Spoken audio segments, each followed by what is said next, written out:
This is Dr. Lisa Marie Bobby, and you're listening to the Love, Happiness, and Success podcast. Are your subconscious thoughts helping you succeed, or are they holding you back? Today's episode is all about your mindset and how you can overcome self-limiting beliefs in order to cultivate an empowering inner narrative that helps you get what you really want out of life and love.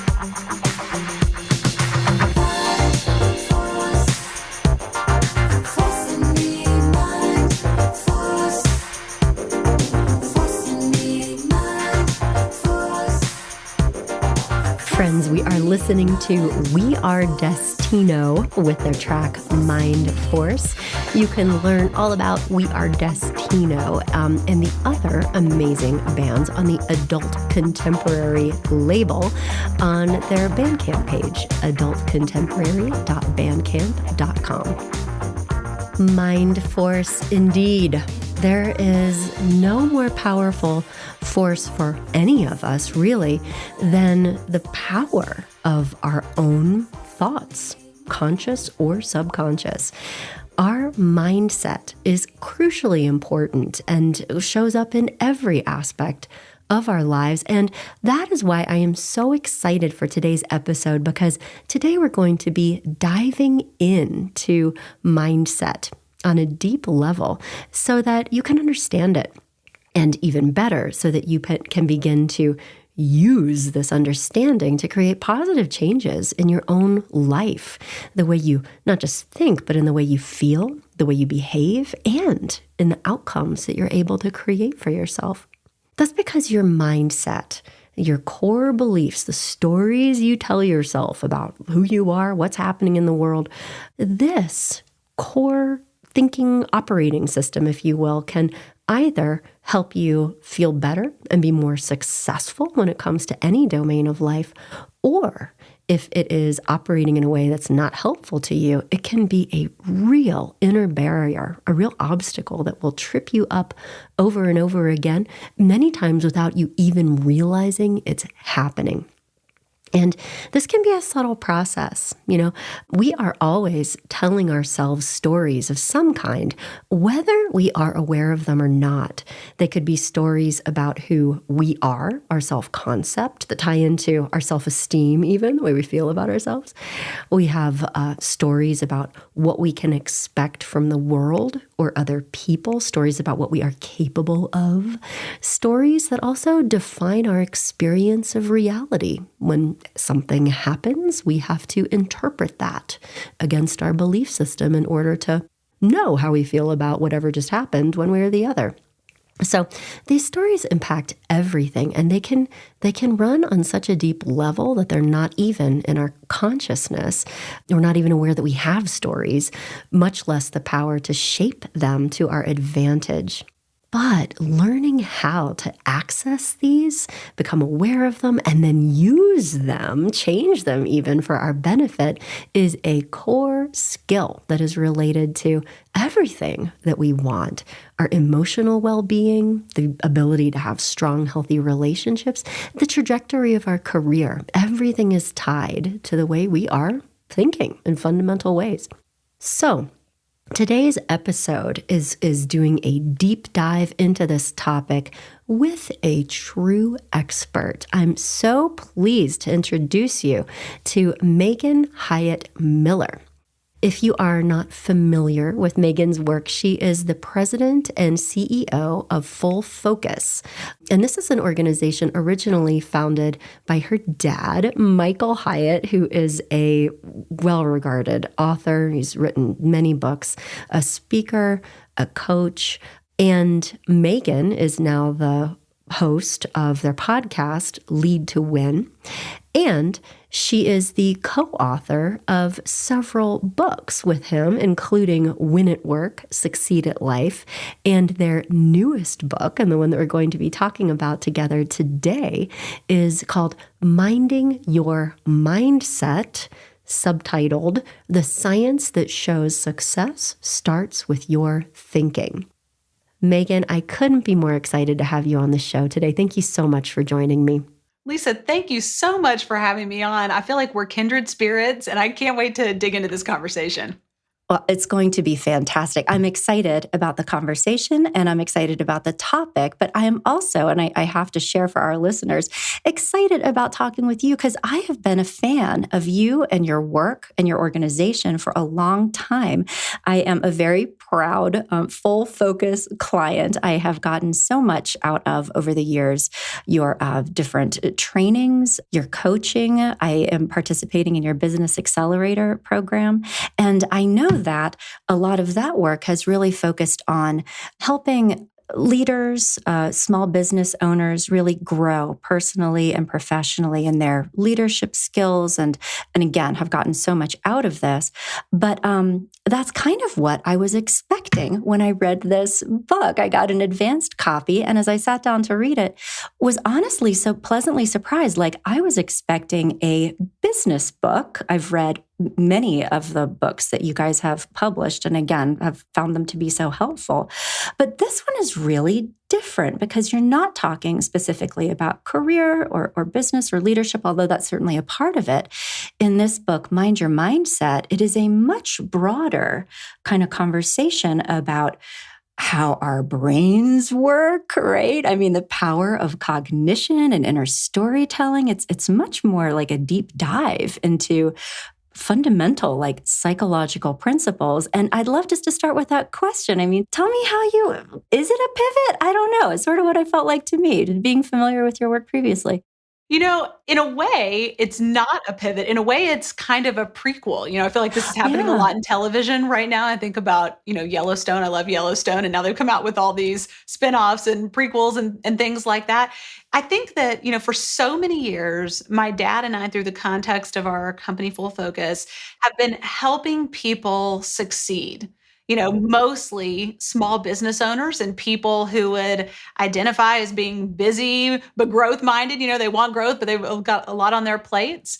And I think that as we became more and more expert at helping people get what they want, what we realized is regardless of whether you're a business owner or a professional or, just an ordinary person living your life, going to work every day, that there is this thing that is between all of us and what we want in our life, whether that's our health, our relationships, or in our careers or families, whatever. There is very often this invisible obstacle that stands between us and the things that we want most. And despite our best efforts and all the action that we take, and one of the things that's true about most of us who are living in a Western context is we have this strong action bias. We know how to take action, but sometimes we're not getting what we want. And so the question became, well, why is that? Why in certain areas of our lives were we not getting what we wanted in the past? And what had really made the difference? And so we started to dig in to the science part of it and say, okay, what does the brain research tell us about success and what causes some people to succeed and other people to really struggle? And the answer to that is really what became Mind Your Mindset, the book. And we walk you through a process for how you can leverage that. But kind of, the short answer to that is our thinking and really these stories that we tell, which, like you said earlier, we're not really conscious that we're even telling them. We have this function of our brain that we call in the book the narrator. It's kind of easier just to personify it. That is our storyteller that's trying to make sense of what we experience every day. And its primary concern is safety, security, our basic needs, avoiding bad things. It's inherently risk averse. And so the challenge with that is that sometimes those interpretations of the events that we experience don't line up with what we actually want in our life, and they're really confining to us. And so we started to ask the question, okay, well then what does the science tell us about how we can change the stories that we tell and actually maybe discover for the first time our agency in telling better stories that ultimately will lead to better outcomes? Yes. Okay. That makes so much sense. And really, as you're, with the coaching work that you have been doing, it sort of sounds like you've been following this thread back to the source, right? And that's what and I mean, even I'm thinking right now, my background as a psychologist, the ideas of, something called cognitive behavioral therapy. And that's like this core truth in some ways about how people operate, that the way we feel oftentimes and what we do is all generated by what we are thinking, and by really actively understanding and working with our thoughts differently, you have a lot more power over the way you feel, the things you do, the outcomes that you get. And so it sounds like in your journey, it's really like taking it down to that, like, okay, ground zero. If we're really going to help people change and grow, this is where we need to be working. Yeah, I think that's absolutely right. Sometimes we can feel almost like a victim of our emotions or the things that happen to us, and it can feel random. It can feel like, why does this stuff keep happening? Even though I set this intention or I set a goal or I want this thing in my life, I just can't seem to make it happen. And why? And in reality, these stories are driving the bus. They're kind of like the engine of our life that's very invisible. And like I said a minute ago, they tend to pop up as things that sound very certain.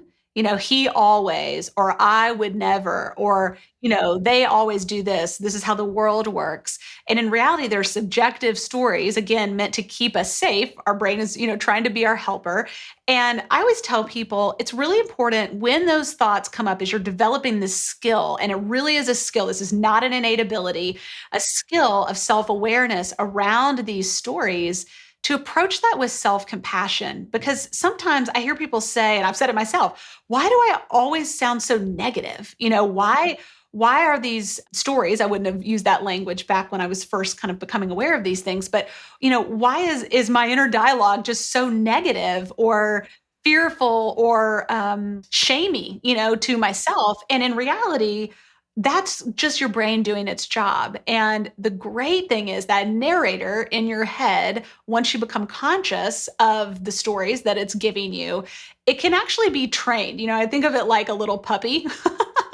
And this little puppy can actually be taught a different way of behaving than its natural ability. Now, you still may have these thoughts that are negative pop up, of telling you what's possible and how the world works and what you're capable of. But it doesn't have to stop there. And I think that's what's really exciting to me. And the research backs that up. 100%. It really does. And I love the hopeful message that Yeah. you can train a puppy, you can train your brain, it's going to be all Yeah. right, but as I was reading your book, one of the things that I was really appreciating from it is what a nice job you guys did of not just talking about mindset and how important it is, but really kind of walking us through almost how your brain works, Yeah. where mindset comes from. And also, one of the ideas I thought was so helpful, because this is the hard part, Megan. It's like how we get so welded, so identified with the stories that we have, and why they're so hard to even be aware of, which is really the first step in being able to change that. But for the benefit of our listeners, can you give us a summary just of the first pieces you describe of like where these mindsets even come from in the first place and how they get ingrained? Well, basically, what happens is that we have experiences and our brain is trying to make sense of those things. And it has these neurons that are making connections with each other in the brain. And over time, as we've heard many times before, neurons that fire together wire together. And that's actually called Hebb's law. And it is really a real thing.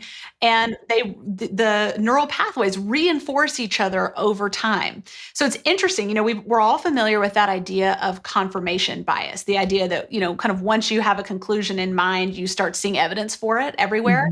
Well, that's really what's happening neurologically. That's not just happening at, kind of like a conscious or a cognitive level. That's actually happening in our brain. And so our brain is taking the past experiences that we have, particularly those that are negative. This is where, we kind of get ourselves into trouble without being aware of it, is that when these neural connections are made in periods where there's trauma or pain or, something else, some kind of emotionally heightened state that's negative, they tend to reinforce themselves even more. And our brain really likes predictability. It doesn't want to do things that are novel most of the time. It likes to do things that are tried and true. Because again, safety is its kind of number one goal.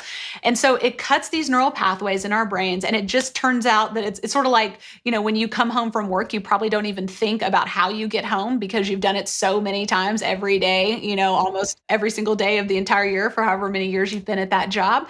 And that's kind of what it happens like in our brains. It's trying to be efficient. And so it just sticks with these models of thinking. And then it uses our past experiences to do another function, which is to predict the future. And again, it's not thinking about, okay, Megan, what's your highest and best self and how can we help make that happen? It's sort of like Maslow's hierarchy. Our self-actualization is not the ultimate goal of our brain. Our brain is all about kind of lower down on that pyramid, trying to keep us safe and make sure all the things that we need to survive are in place. And so it's really thinking about, as we predict the future, how do we avoid danger? How do we make sure that we're safe? How do we make sure that we don't get isolated from the social group? All those kinds of basic concerns that, our more kind of primitive brain, so to speak, has. The problem is when we think about who we want to become and what we want to accomplish in the world and what kind of relationships we want to have and connections that we want to make, sometimes those things involve taking risks. They do have an element of danger, but there's sort of another kind of danger that is in play that if we don't move forward with, if we don't move toward that person or away from that person, or we don't do business with our past, then, it actually can thwart much higher level concerns later on. And so that's where the conflict comes in for us with our brain and its concerns and our kind of more evolved sense of self as what we're trying to become and do in the world. Yeah. Amazing. And absolutely correct that we have this hardwired machinery whose number one job is keeping us all alive and safe. And we're glad for that. Oh, yeah, that's a good thing. Very important. But and sometimes that can be in competition in some ways with like these other things that we want out of life, and that we can be getting sort of impulses and thoughts and feelings and drives from this more subconscious, our kind of midbrain is what you're talking about, that can show up in interesting ways in our day-to-day life. And to kind of just illustrate this in action for our listeners, I mean, to paint a picture of like why being able to get your arms around this is so important. Like, could you give us a couple of examples of some differences in mindset, like some, different stories that people might be telling themselves, again, without fully even being conscious of it, and the different impact that it can have in outcomes? Like, well, let me start with the story of myself. And this is kind of a vulnerable story to share, but I have a hunch that some of your listeners are going to relate to this, if not exactly in the details, maybe with something similar. So even though my work now as a CEO and an author and all of that involves a lot of speaking, a lot of presenting, a lot of communication in front of people, I actually grew up from high school on with a debilitating fear of public speaking. And I love this story because I think it's kind of dramatic and it illustrates how these stories get lodged. When I was about 16 years old, I think, I was probably a junior in high school. At the school I went to, they had one of those things where you do like a end of the semester big oral presentation, in front of the class. And I had a friend who was giving her presentation, and in the middle of the presentation, not even in the middle, I guess more like toward the beginning, she had an anxiety attack. She had a panic attack. I wouldn't have had that language way back then, but she ran out of the room in tears, kind of unable to breathe. And I found her in the bathroom, just sort of hyperventilating in the fetal position, like having a full kind of meltdown. And I'm a very empathetic person by nature. And as I was trying to comfort her, unconsciously, I developed the story that speaking was dangerous, that it could very likely result in humiliation because losing control of your body seemed to be a pretty big risk.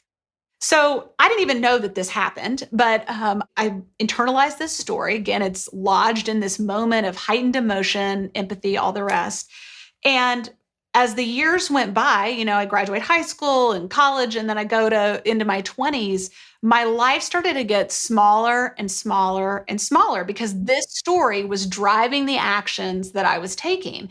It got to the point where it was so absurd that in a book club, for example, or in a small group of, people from church, I wasn't able to read a passage of something like 6 or 7 sentences. You go around the room and you read a little bit. I couldn't even do that because hearing my voice out loud created so much anxiety that I was going to lose control and that I would humiliate myself, that I just, kept getting smaller and smaller. So fast forward, here I am at full focus and my career is taking off. My dad wants me to continue to ascend in the company and ultimately to lead it. And this is about 6 years ago, I think now. And our team came in to me and they said, "Hey, we want to do a big live event. We're going to have 800 people there. We want you to keynote." And I'm thinking to myself, this is my worst nightmare. This is going to be like my nightmare come to life. And the interesting part is nobody knew that I had this fear. So I had hidden it from everybody except my husband. And I kind of begrudgingly said yes because I knew that it was either say yes or now was going to be the time when I have to quit. I mean, it was kind of like a real fork in the road moment.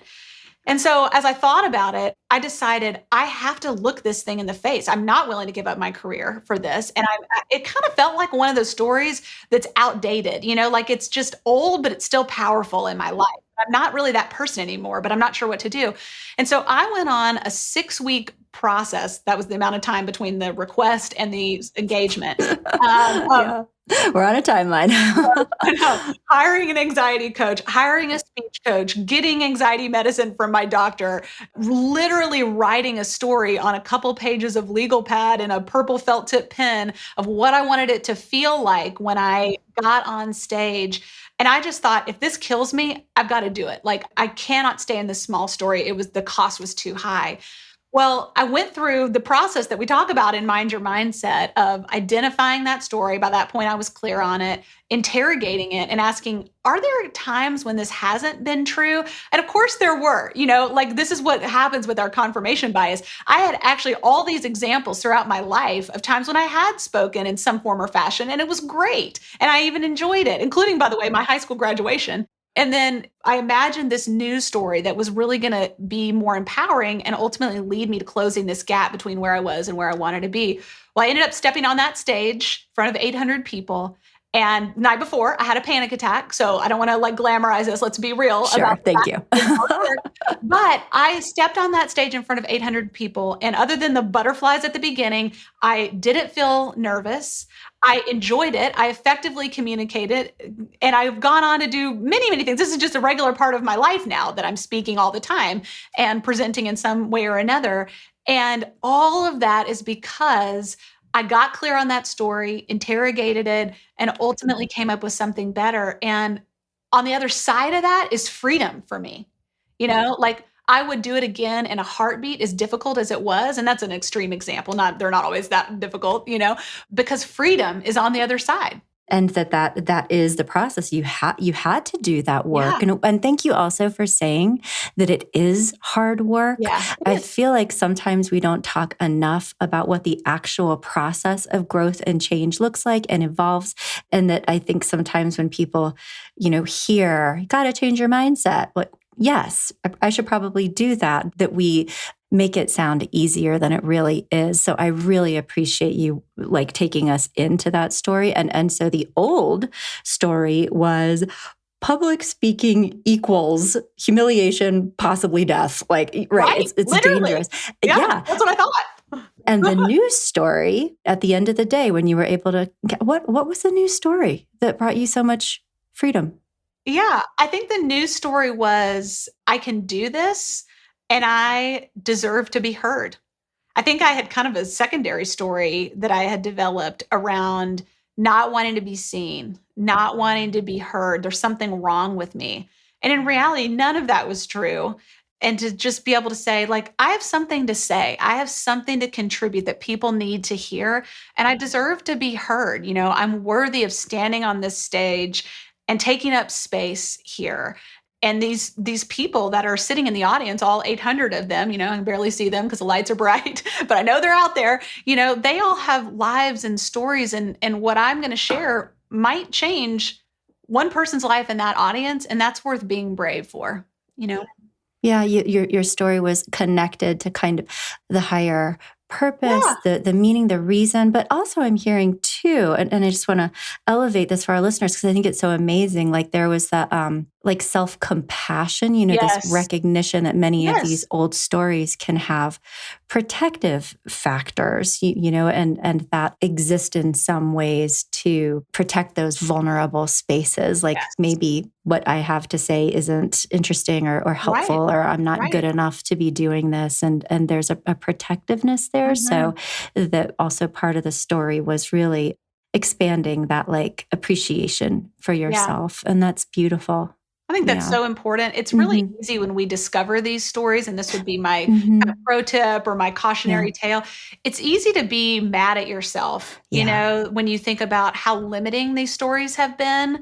And I mean, I think about my own journey with therapy as I've examined things, or I think Mm-hmm. about, you and I were talking before we got on about I have 5 children, 3 of whom are adopted, and we've really, as a family, had to become very educated in trauma work and understanding trauma and the messages and stories really that are lodged in trauma. I mean, they make so much sense. You're just trying to make sense of a senseless situation that doesn't make any natural sense, especially if you were a child. And so I think on the one hand, you want to be committed to not staying stuck, you don't want your life to be small. You don't want to be held back by something that is ultimately optional, that you actually do have some agency, and a lot more agency than you've probably ever thought. And also, you were doing the best you could at that time, and it's okay. Like it's okay that now is the time that you're going to consider something different. You don't have to, in order to be ready to move on, you don't have to kind of berate yourself for the past. And it serves a purpose in its own way. It's like in my own story, I wouldn't have been able to write Mind Your Mindset. I wouldn't have been able to talk with the level of empathy that I can if I hadn't lived the story. So I'm really actually grateful for it and the gifts that it's given me. That's wonderful. Well, and that's actually reminding me of another question that I had wanted to ask you today. So, just a little a side note about my story for you and also our listeners. Our global headquarters operations manager is my 14-year-old son. I love that. That is his title. I love it. And his role involves watering the plants in my office and Hey, that's opening the important. mail. And he's particularly fond of using the paper shredder. That Of is course. like extremely exciting. Anyway, so and over the last while, he has become my informal research assistant. Oh, So as nice. I'm preparing for different podcasts and things, and it's also my kind of sneaky way of getting him to read really helpful books to I learn love this about strategy. I'm like ideas and marvelous from you. it's well, you got to put him to work, Yes, and you do. I so he's on the payroll. But so in anticipation of this podcast. So we had been reading some books around growth mindset, and your book is brand new. It is just coming out. When was it released, actually? It's actually going to be released on the 31st of January. Okay, the 31st of January. So it's brand new. And so we didn't have access to that one yet. And he was, though, reading, I'm sure you're familiar with the work of Carol Dweck, a mindset researcher. Fantastic book. And what she is really talking about in her work is something that I think is actually very relevant here. The idea between a fixed mindset and a growth mindset. So a fixed mindset, meaning this core belief assumption that we kind of are who and what we are. We have fixed characteristics. I am good at math. I am an empathetic person. I am a good communicator or bad, and that these fixed characteristics are the things that determine our outcomes. Versus this idea of a growth mindset, which is this idea that all of us learn and grow and change and evolve, and that there is a developmental process when it comes to all things. It is often challenging, right? And that is part of the experience and something to be embraced. And so I think that this is very relevant to your work around the process of changing mindset. But So the question that I had wanted to ask you, though, so I was discussing this with my research assistant at breakfast this morning. I said, okay, if you had to ask a mindset expert one question of like, what are you most curious about? What would it be? And he said, why is it that people have such differences in the way that they think about things in the first place? Like, where does this come from? And you started talking about this, tying it back into certainly early childhood trauma and this idea of being compassionate with yourself for having the stories that you have. But in your experience and in your research and working on this book, how do we arrive in adulthood with these beliefs about ourselves and the world and others that then need to be managed, let's say? Yeah. Where does it even come from? Yeah. Well, I think so much of it comes from our past experiences Mhm, and our brain's desire to predict the future and, keep us safe. mhm. But it Yep. also comes from our environment. And certainly that includes Mm, trauma. I mean, I think that's kind of for on one end sure. of the spectrum, and that's easy to conceptualize because we could all imagine, how those things would happen. One of the things that I know is true from my research about trauma with my own children and just understanding early developmental trauma, which has some distinct differences from other trauma, is that, when there's trauma at a pre-verbal stage or early in life before language is and sense of self is really formed, what can happen is, in many cases, children personalize the trauma that they've experienced and they think something must be wrong with me. That's why this happened. Again, the brain's just trying to make sense of this inexplicable event, like you're unable to stay with your birth family, the arguably the most catastrophic thing that could ever happen for a child, to have that original family of origin blown apart. And so, when that happens, you're trying to make sense of it and you try to make these assumptions about why that could have happened. And then you can imagine if you carry that into your life, something was wrong with me, they threw me away because they thought I was trash, those kinds of messages that can become lodged in a child's mind when they're trying to make sense of these things. Obviously, how you see the world is going to be so particular to that belief system or that narrative or those stories about yourself. You're going to see that everywhere you go, relationships you try to have, opportunities you try to pursue, risks that you try to take. Everything is going to seem riskier because you've experienced this tremendous cataclysmic trauma in your life. Now that's one end of the spectrum.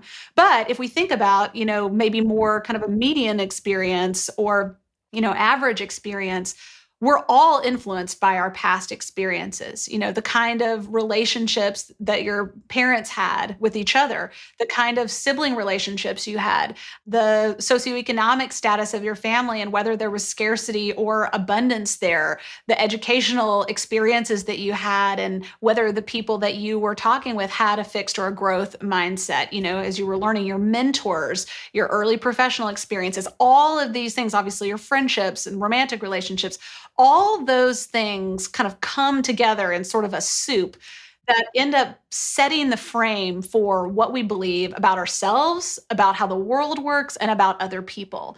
And I think the more negative or fixed experiences, fixed mindset type experiences, to use that term from Carol Dweck, the more of those that we have, the more kind of predisposed our thinking is going to be around these more self-protective, security oriented messages that end up being more fixed. Because if you think about safety, certainty and safety go really hand in hand together. And when our brain is, kind of unusually or just, predisposed to thinking about security, certainty is what it wants. And so if you think about it, a growth mindset actually depends on a certain level of felt safety for you to be willing to consider, because you actually have to accept a level of kind of chaos and things not being neat and orderly and stable in a good way, but still it can be unsettling if what your brain really wants is that certainty. And I think all of us, these are degrees, all of us have the impulse to reject uncertainty in our life. We have a certain tolerance that was built in, and that's part of what's driving our stories and our willingness to play with these. The good news is once you become aware of this, and I've seen this even with my own kids, again, their experiences on a far end of the spectrum, this narrative work is really possible it is possible to loosen up these narratives. And as our attachment therapist has said, which again, we're not therapists, so I'm not saying that the work that we're doing in Mind Your Mindset is therapy, but she says, so much of it is about getting the right feelings on the right people and the right events, in the attachment work. And I think for us, realizing that our stories are just one version of the interpretation of the events that we've experienced. And if it's not serving us, it's possible to interrogate those stories and then to imagine something better. Absolutely. And I also just want to say, Megan, I heard you say, I'm no psychologist, but really the work and the research that you have done with this book and the ideas that you are presenting are very trustworthy Thank you. ideas that have a ton of research, and Yes. they're well established. And I think that you're really, the message and the way that you're presenting them are fresh and just so uniquely helpful. But so I just wanted to offer that. And thank you too for helping our listeners understand like the context of life where different mindsets and core beliefs are developed, and, bringing up the power of early life experiences, but also the relationships, the way that we are influenced by experiences from others and how that shapes our self-concept and our core beliefs. And, that being able to be curious about those, to begin that interrogation process is enormously helpful. As you were talking, I was just thinking about it's actually a narrative therapy technique where when we're talking about the things that one believes, to ask, who in your life would agree with that statement in order to help gain clarity around who it was that we inherited this idea or thought from, because in doing so, we can get some more just psychological distance and this idea that, that wasn't actually my idea originally. That was a legacy that was given to me. And now I have the opportunity to decide if that one is still helpful for me or not. And to have some of that psychological distance, I think, opens the door of what you talk about in kind of the second phase of this work. First is that self-awareness, and the second is interrogation of these ideas. Can you tell us a little bit more about that? I always think of the funny image in my mind of like those old, police shows where they're sitting in a dark room and they have like the light bulb, over the table, and the policeman is interrogating, the criminal or whatever. And I think about that because, it's a little bit funny to me, but just the idea of interrogation sets us up for the reality that there might be another interpretation. So just the word alone means I'm not just, if you're like sort of have your arms folded, I'm not just going to take this story at its word. I am going to go through a process of seeing if I can separate what happened, the facts, and this is like really usually boring stuff. Like, the man was wearing a blue baseball cap and he crossed the street at 6:59 and then he went into the ice cream store. I mean, it's like, it's not going to be emotionally charged by nature. Usually, and then it's like what we say about it. Again, I'm not talking about trauma here. That might be very well emotionally charged. But in this case, the boring stuff in our life. And then we put this story on top of it. And if we can separate those two things, that lets us start to ask questions about the interpretation. How else might this be interpreted? Is there a time in my life when maybe this wasn't true? Like in my own speaking story, had I have done this, I would have said, well, but there was that time when I was a high school senior and graduated, and I gave my commencement address and it was fun and I got such great feedback on it. How does that integrate with this story? Well, it doesn't. Okay, well then what? And so we go through a number of different questions in Mind Your Mindset to help shake this loose and really walk you through the process of interrogation. But the idea is that you ultimately, when you're interrogating, you separate the fact from the fiction or from the subjective interpretation of that, no matter how true it feels. And we begin to consider what else might be true, or at least that's only one option of what could be true. And part of what we're looking at in this interrogation phase is is that interpretation working for me? Because the truth is, we all have stories that are working great for us, and we don't need to change those. We don't need to do anything because they're working just fine. And if that's the case, you're probably not going to go through this process if that's the case with one of those stories. But if it's working, don't do anything. But if it's not working, then we want to be clear on why it's not working. What is it keeping you from that matters to you? Which sets us up for the last step, which is to imagine a better story. And we go through a number of different means in the book of how you can start to think of a better story. This is not like you just have to come up with it out of thin air.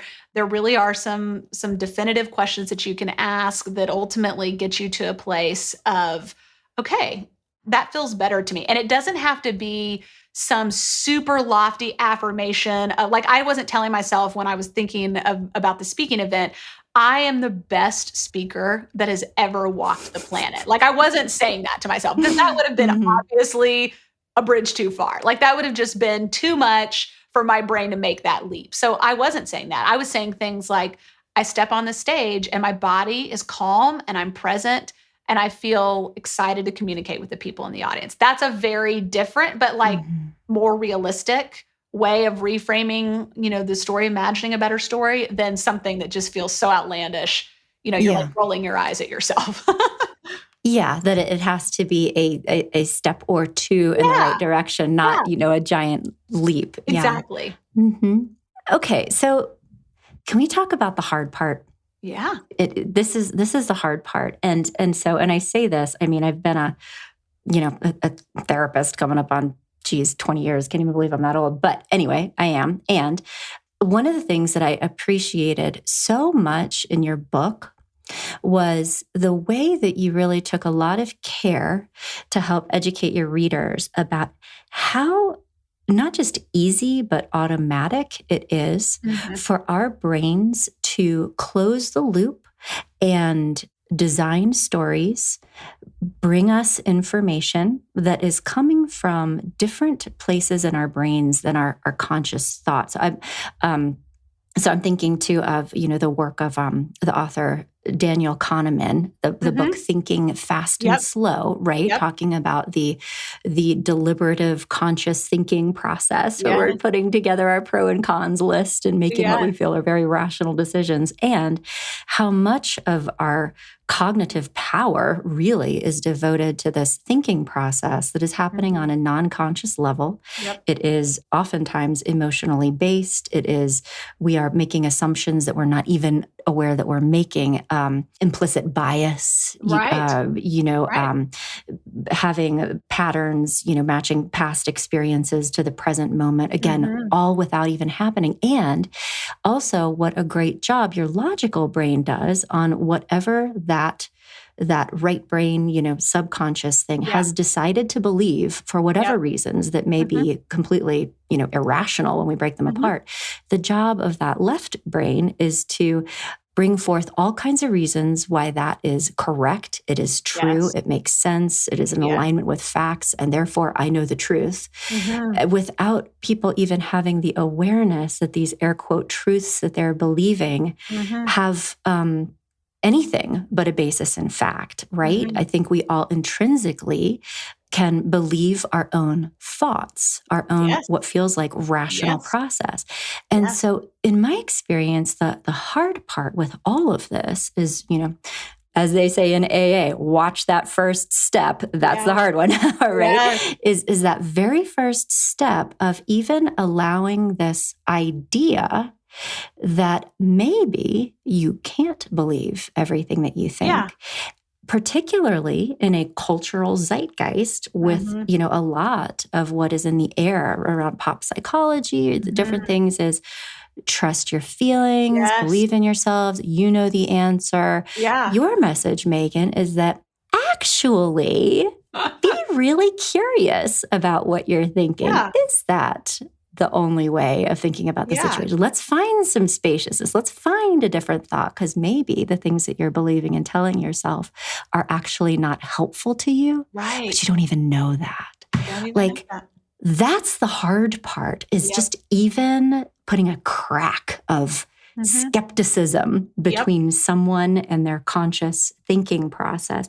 So my question for you is, what in your experience is the most helpful idea, or the thing that shifts for somebody into saying, I probably need to interrogate that thought, versus just assuming like, yep, that's what's happening here. Do you Yeah. know? Well, And I know this is hard. this This is is really hard. hard. I can only kind of go to my own experience, which is really mirrored in the experiences of our clients. And that is that sometimes our stories create pain.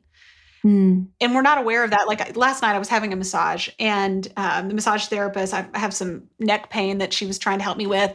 And then she started to work on the back of my shoulder. And I was like, golly, that is so tender. And I didn't even realize it.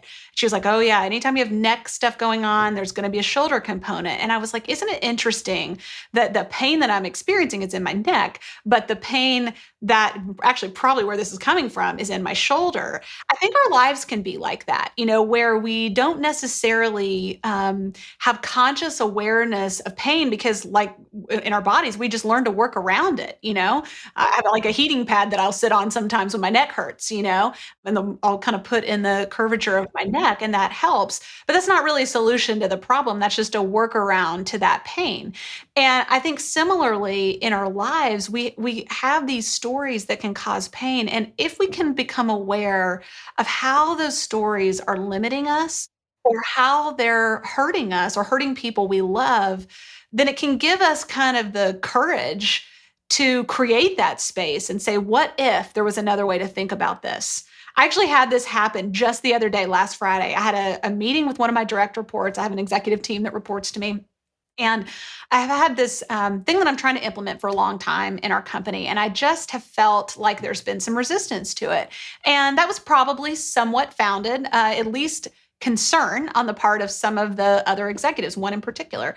And when I was talking to her about it again on Friday, and she said, what can I do to help you really believe that I'm aligned with you? And I thought, oh my gosh, I'm realizing in like this slow motion moment, I've created a story that I am so attached to believing is true. Not obviously I don't realize this, or I would just do something different, but I was unconsciously attached to a story that she was against this idea of something that I wanted to do. And I started seeing evidence for it everywhere. And in fact, I had good evidence for it based on this belief. It turns out there was a whole other interpretation for the experiences that I had had. And I said, I just have to just stop for a second and tell you. And this is ironic because I just am publishing a book. I just wrote a book. I mean, this is like God's sense of humor. I was like, I just realized I have a story about you, about this project that I think is not true. And that story is keeping me from moving our organization forward in a really important area because I'm creating a lot of drama, honestly, in my own mind where there isn't any. And I just want you to know that right now I'm committed to you to believing the story that you're telling me, which is that you are aligned. You do have some concerns that we need to factor in, but that's just sort of like normal, just stuff that we got to work through. And I am going to take action based on the story that you're aligned and you're supportive of this. And I have that your alignment so we can move forward to execute. And it was just like one of those light bulb moments where I went, yeah, I could stay committed to this story. I could just like really like the certainty of she's against this thing. Or it's like, do you want to be right or do you want to be happy? It's like, I actually want to move my company forward in this area. And to do that, I have to believe what she's actually telling me and what another interpretation of the story that's going to free me up to make progress here. And it was just such a funny moment of like, I know this stuff. And, I got stuck in a story. So wow, thank you so much for sharing that story. And also just like what a authentic and emotionally courageous conversation to have with that person around, I'm doing this thing. I'm doing this thing. And just so, my, what I do the most of is I'm a marriage counselor, a couples counselor, and I can't even tell you how often it's exactly this process is really at the source of so much relationship conflict, and just your ability to have that conversation. It must have been such a not just a healing moment for the two of you, but really, a growth promoting, Yeah. strengthening the relationship. And then that's also, though, so those are the kinds of realizations that allow you to, oh, I'm having a story.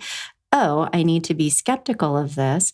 And then that process of finding a story that feels better. Yeah. And I love that you said that your kind of tip off that there might be an unhelpful story in the mix is when you're feeling pain, you're feeling Yeah. frustration, you're feeling an Yes. obstacle. Like those are the ones to get real Yeah. curious about. Yeah. And so then in your book, you talk about different ways of kind of generating different ideas through a Yep. variety of sources that can help you find a better story. And I know that we don't have a ton of time left together, but I'm hoping that you can just share some of those strategies with our listeners so that they can, in addition to reading your book, leave us with some takeaways around, okay, what do I do with this? Yeah. Well, kind of back to that idea that I Yeah. mentioned at the beginning of like, think of your narrator like a little puppy. We're about to get a puppy, so this is on my mind right now. Train your puppy, and you really can become allied with your narrator when you go through this training process. So a couple things that you can do are to ask questions like, what would the opposite of this be like? Okay, so that would be one way to think about it. So instead of, Courtney is against this project, I could say, Courtney is actually aligned with me in that. Okay, so that's just like the most basic version of a flip that you can do with the opposite. But the other thing that you can do, and this is one that I particularly like because I'm kind of one of those people that I'm sort of like skeptical of my skepticism. I like to not totally abandon the original story because sometimes there is a grain of truth in that. And so I could say Courtney has some legitimate concerns about what I've created, but she's willing to be aligned as we address those. And all of a sudden, that if you just think about that story compared with Courtney is totally against this. That is like a completely different way of relating to her, of taking action. And it's actually true. Like that's the one that is actually accurate to what she would say about, herself versus what I've just kind of conjured up in myself. And so I think that paradox can be really helpful. Another thing that you can do is what we call start at the beginning. And this is sort of like if you were asking a question, like if I were in the fifth grade, what would I think about this problem? Or what's the craziest solution I could come up with that might actually work? Or if I were a consultant brought in to this situation, what would I recommend? Or how would I read this? And all of these questions, there are many more in Mind Your Mindset, but all of these questions are intended to just loosen the grip of that original story and get you thinking about what else might be possible. What's amazing is that in our brain, we have so many neurons, and these neurons are, they're connecting together and they're creating these neural pathways. There are so many of these that what the research tells us is that we basically can think an infinite number of thoughts. And what that means is that the connections that we're making in our thoughts also predispose us to a nearly infinite number of solutions, ideas, stories, etc.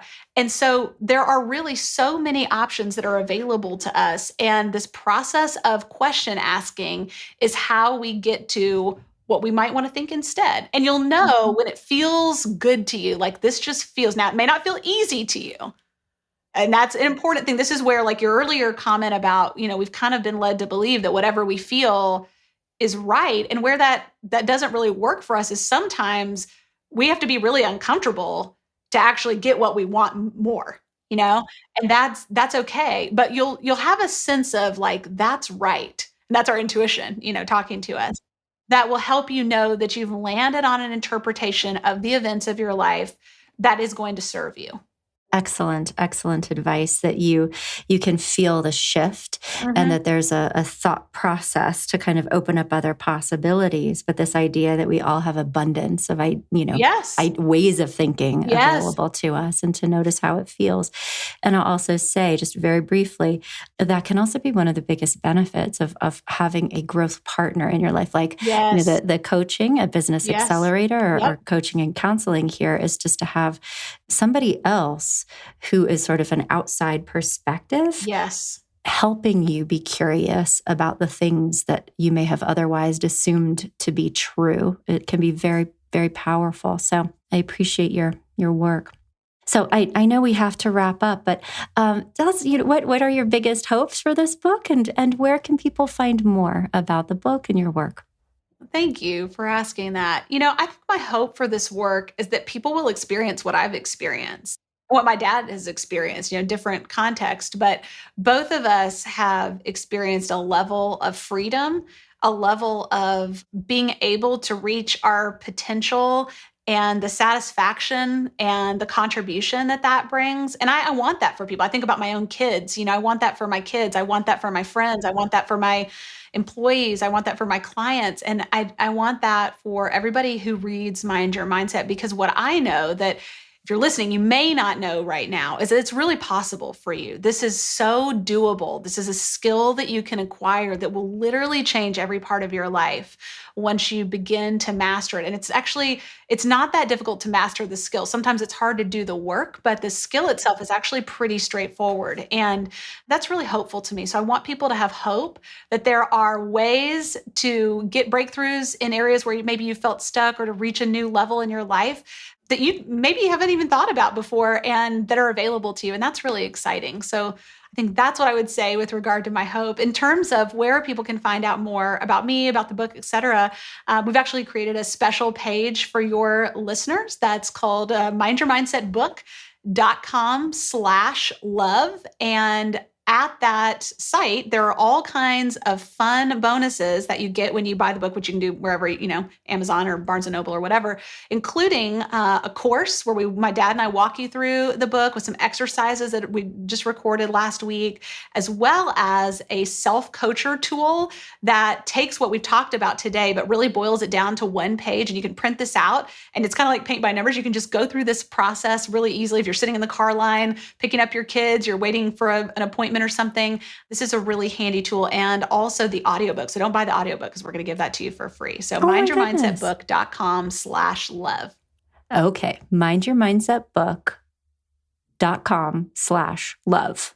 All right. We'll be sure to link to it. And how wonderful, and just how generous of you to put all of those activities together for people to not just read the book, but also really get more support in their journey of growth. That's just fantastic. Yeah, that's what we want. Well, thank you so much for spending this time with me today, Megan. This has been wonderful. Lisa, thank you so much for having me. This has been really, really great. What a fantastic interview. I hope you guys got as much out of hearing Megan's wisdom as I did. That was fantastic. And also, so you guys know, I have already inhaled the book. I got an advanced copy. I was so thrilled. I inhaled it in one sitting. It was wonderful. And I learned some new things, and I hope you do too. So you should definitely check it out. Mind Your Mindset is the book. It's coming out right now. And please do check out the resources that Megan so generously created for us on her website, mindyourmindsetbook.com/love.